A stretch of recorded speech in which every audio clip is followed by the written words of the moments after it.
नमस्कार. माझ्या यूट्यूब चॅनलमध्ये आपल्या सर्वांचे मनापासून स्वागत आहे. सरकारी कर्मचाऱ्यांसाठी खुशखबर. सरकारी कर्मचाऱ्यांचा पेन्शनचा प्रश्न सुटला. सरकारकडून मोठा दिलासा.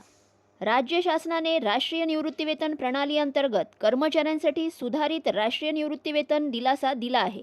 वित्त विभागाने बुधवारी या संदर्भात सविस्तर शासन निर्णय जारी केला आहे.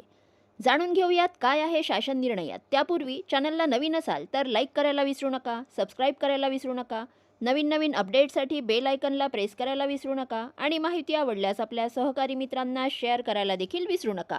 सुधारित राष्ट्रीय निवृत्तीवेतन योजनेचा लाभ घेण्यासाठी पात्र व इच्छुक कर्मचाऱ्यांनी 31 डिसेंबर 2026 पर्यंत आपले पर्याय संबंधित कार्यालय किंवा विभाग प्रमुखाकडे सादर करणे आवश्यक आहे. सुधारित योजनेनुसार ज्या कर्मचाऱ्यांनी 20 वर्ष किंवा त्यापेक्षा अधिक सेवा पूर्ण केली आहे त्यांना शेवटच्या वेतनाच्या 50% वेतन आणि त्यावर लागू असणारा महागाई भत्ता मिळणार आहे.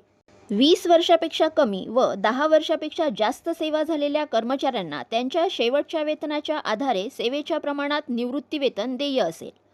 10 वर्षाच्या सेवेनंतर सेवानिवृत्त झाल्यावर किमान निवृत्तीवेतन 7,500 रुपये निश्चित करण्यात आले आहे.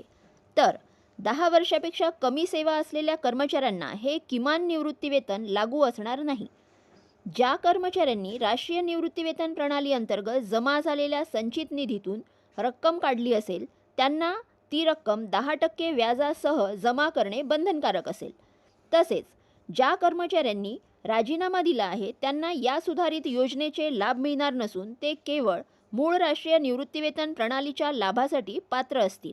या सुधारित पेन्शन योजनेचा लाभ केवळ शासकीय कर्मचाऱ्यांपुरता मर्यादित नसून त्यात जिल्हा परिषद कर्मचारी, मान्यता व अनुदानप्राप्त शैक्षणिक संस्था, अकृषी विद्यापीठे, त्यांच्याशी संलग्न अनुदानित अशासकीय महाविद्यालये आणि कृषी महाविद्यालयांमधील कर्मचाऱ्यांचाही समावेश असणार आहे.